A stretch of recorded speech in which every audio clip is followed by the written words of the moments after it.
అందరికీ నమస్కారము. నా పేరు లక్ష్మి. దాక్షాయణి పరిణయం 19వ భాగము. రచయిత వేదస్విని గారు.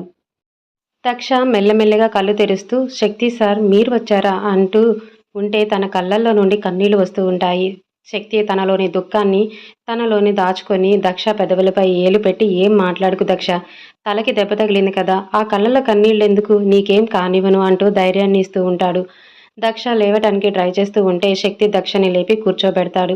దక్ష శక్తిని గట్టిగా హగ్ చేసుకొని, నేను మళ్ళీ మిమ్మల్ని చూస్తానని అనుకోలేదు, నా ఆనందం ఆవిరైపోయిందేమోనని అనుకున్నాను, నాకు ఏదన్నా అయితే సిద్ధు పరిస్థితి ఏంటో అని చాలా భయం వేసింది సార్ అని అంటుంది దక్ష.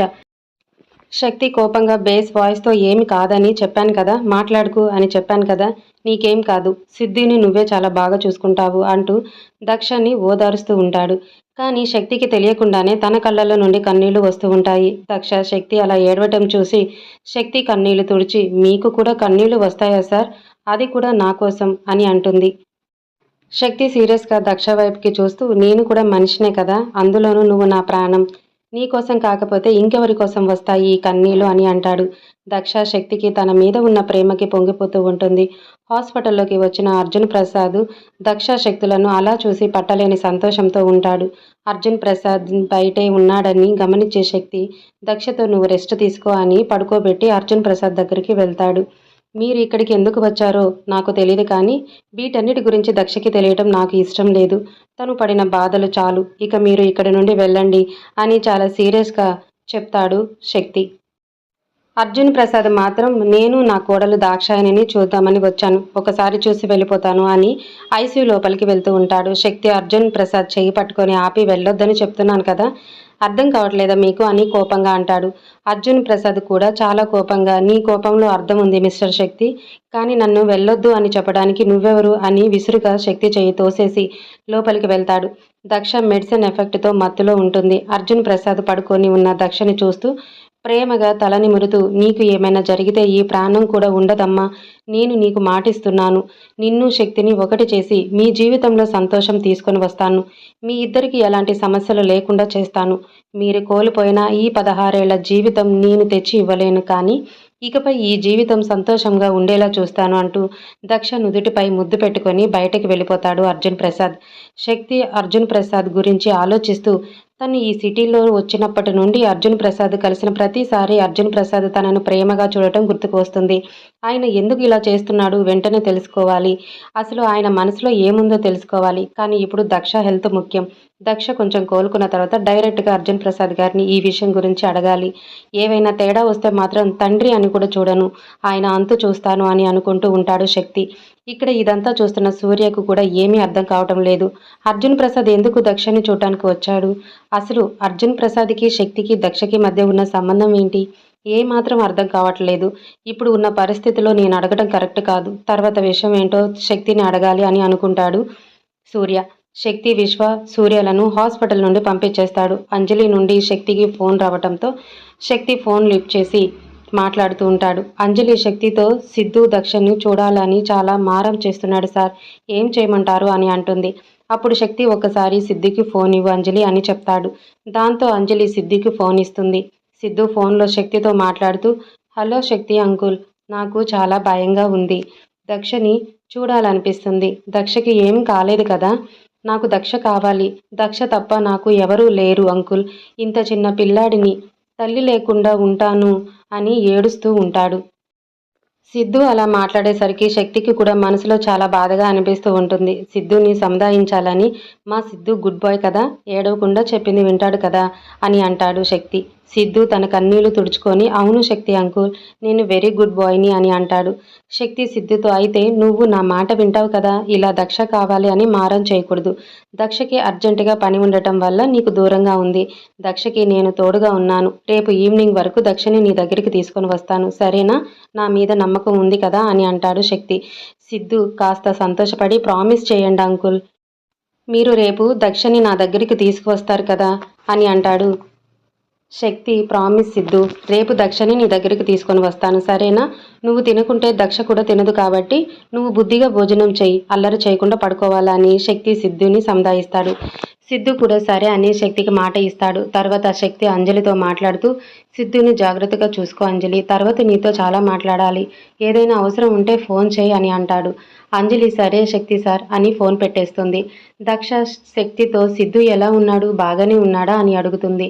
శక్తి పర్వాలేదు దక్ష, సిద్ధు అంజలి దగ్గరే ఉన్నాడు, సిద్ధుతోనే మాట్లాడుతున్నాను అని చెప్పి నిన్ను ఎక్కువగా మాట్లాడవద్దని చెప్పారు కదా డాక్టర్ అని అంటాడు.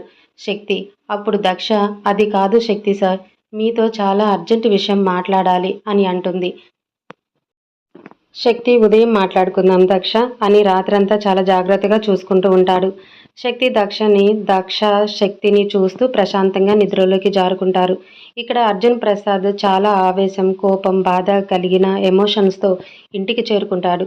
అర్జున్ ప్రసాద్ని అలా చూసి కళ్యాణీదేవి ఏమైందండి, ఎందుకు అలా ఉన్నారు అని అడుగుతుంది. అర్జున్ ప్రసాద్ కళ్యాణీదేవిని గట్టిగా హగ్ చేసుకొని తన మనసును శాంతపరుచుకుంటూ ఉంటాడు. కళ్యాణీదేవికి అర్జున్ ప్రసాద్ని అలా చూసి కంగారు పెరిగిపోయి, ఏం జరిగిందండి, నాకు భయంగా ఉంది మిమ్మల్ని చూస్తూ ఉంటే అని అంటుంది. అర్జున్ ప్రసాద్ తన మనసును శాంతపరుచుకొని, ఏమీ లేదు కళ్యాణి, ఏదో మనసులో బాధగా అనిపించింది అని కళ్యాణి ఒడిలో తలపెట్టుకొని పడుకుంటాడు. అర్జున్ ప్రసాద్ కళ్యాణిని చూస్తూ ఆలోచిస్తూ తన మనసులో, కళ్యాణి నువ్వు నన్ను క్షమిస్తావు కదూ, నా వల్లే నీ కొడుకు నీకు దూరం అయ్యాడు, ఆ విషయం నీకు ఏ క్షణాన తెలుస్తుందో అని చస్తూ బ్రతుకుతున్నాను. నువ్వు నన్ను చీకొడతావు కావచ్చు, నువ్వు నన్ను అసహ్యించుకుంటావు కావచ్చు, నువ్వు అలా చేస్తే నీ ప్రేమకి దూరమైన నేను తట్టుకోగలనా, నేను భయంగా ఉంది కళ్యాణి, ఆ క్షణం ఎప్పుడు వస్తుందో అని, కానీ ఏది ఏమైనా మన కొడుకుని నీ దగ్గరికి చేరుస్తాను అంటూ మనసులోనే నరకం అనుభవిస్తూ ఉంటాడు అర్జున్ ప్రసాద్. కళ్యాణీదేవి కూడా అర్జున్ ప్రసాద్ ఏదో విషయంలో బాధపడుతున్నారు, ఏంటో ఆ విషయం తెలుసుకోవాలని ఆలోచిస్తూ చాలా ప్రేమగా అర్జున్ ప్రసాద్ల తల నిమురుతూ ఉంటుంది. ఇక్కడ ఉదయం లేచేసరికి దక్షకి మళ్ళీ అదే బ్యాడ్ డ్రీమ్ వస్తూ నిద్రలో కలవరిస్తూ భయపడుతూ ఉంటుంది. శక్తి దక్ష చేతిని పట్టుకొని, ఏం భయం లేదు దక్ష, నేను ఇక్కడే ఉన్నాను అని అంటాడు. కళ్ళు తెరిచి చూస్తుంది దక్ష. శక్తి తన పక్కనే ఉండటంతో కొంచెం ఊపిరి పీల్చుకొని శక్తి చెయ్యి ఇంకాస్త గట్టిగా పట్టుకుంటుంది. నర్సు వచ్చి దక్షకి ఫ్రెష్ అవటానికి హెల్ప్ చేస్తుంది.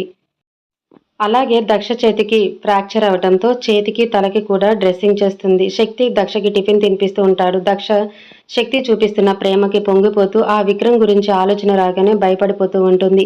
ఈ సంతోషం తనకి ఆ విక్రమ్ ఎక్కడ దూరం చేస్తాడో ఏమోనని అనుక్షణం మనసులో బెంగగా ఉంటుంది దక్షకి. శక్తి అది గమనించి, ఏం భయపడకు దక్ష, నేను ఉన్నాను కదా అని అంటాడు.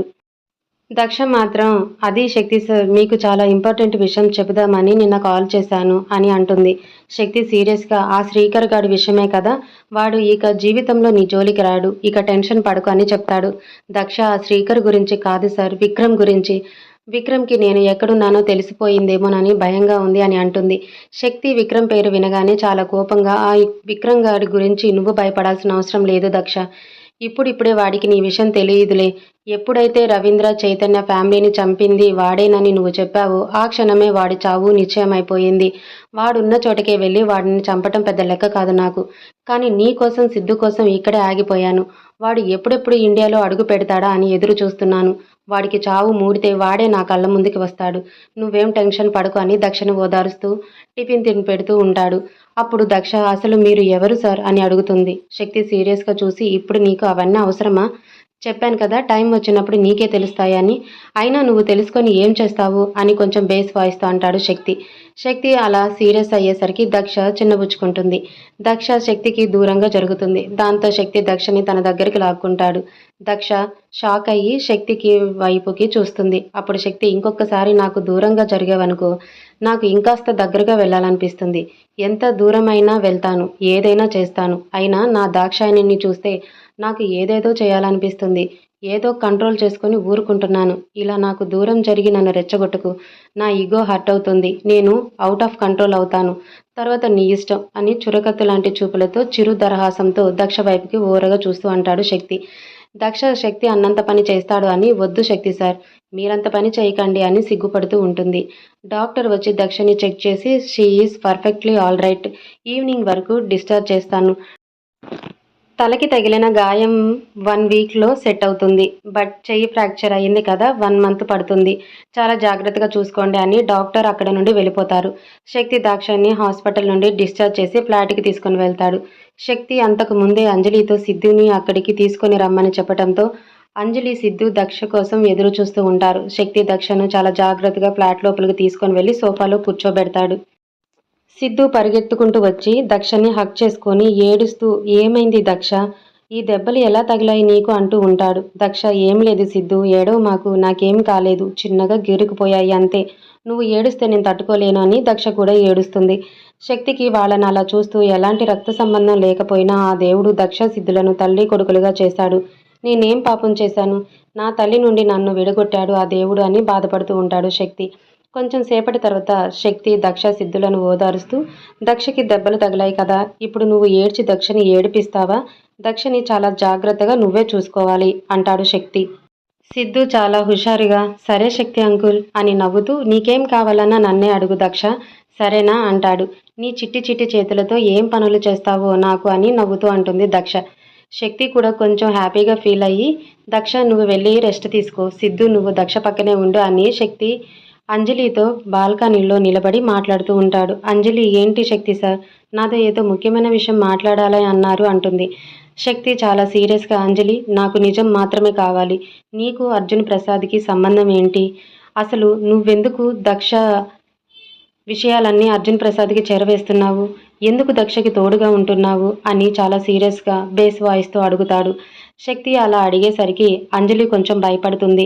శక్తి సార్కి ఇవన్నీ ఎలా తెలిసాయి అని ఆలోచిస్తూ, అయినా శక్తి సార్ దక్షని తన సొంత మనిషిలా చూసుకుంటున్నారు, దక్ష ప్రాణానికి తన ప్రాణం అడ్డు పెడతారు, ఈ విషయం శక్తి సార్కి చెప్పటం వల్ల దక్షకి ఎలాంటి ప్రమాదం లేదు అని అనుకొని, చెప్తాను సార్ అసలు ఏం జరిగిందో అని అంజలి గతం గురించి చెప్పడం స్టార్ట్ చేస్తుంది.